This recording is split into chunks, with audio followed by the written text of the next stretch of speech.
অবহেলায় বাংলাদেশের ৪০০ বছরের পুরনো কামান। আর এতেই প্রশ্ন জাগে, কেন এক সময়ের দামি অস্ত্র এখন ঠোকর খায় অবহেলায়। ঢাকা বিশ্ববিদ্যালয়ের সামনে ফুটপাতের পাশেই আমার পেছনে দেখতে পাচ্ছেন একটি কামান, যার নামকরণ করা হয়েছে বিবি মরিয়ম কামান।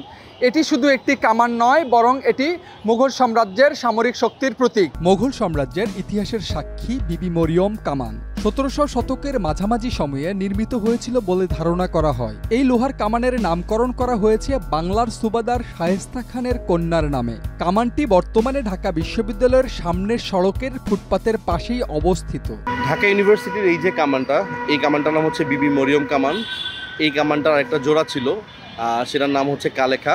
এই কামান দুইটা একসাথে বানানো হয় ১৭০০ শতকে। তো এই কামানটা মোর দেন 15 ফিট, আর বড় যে কামানটা সেটা হচ্ছে প্রায় ২২ ফিটের। ওইটা আমাদের ঢাকার অনেক বড় একটা ঐতিহ্য ছিল। ঢাকা বিশ্ববিদ্যালয়ের ফুটপাতের পাশে এক কোণে দাঁড়িয়ে আছে ৪০০ বছরের পুরনো কামান। সাধারণ পথচারীদের অনেকেই হয়তো পাশ দিয়ে হেঁটে যান, চোখেও পড়ে না এই কামানটি। অথচ এটি আমাদের ইতিহাসের এক জীবন্ত নিদর্শন, মুঘল আমলের বিবি মরিয়ম কামান। ইতিহাসের নীরব সাক্ষী বিবি মরিয়ম কামান।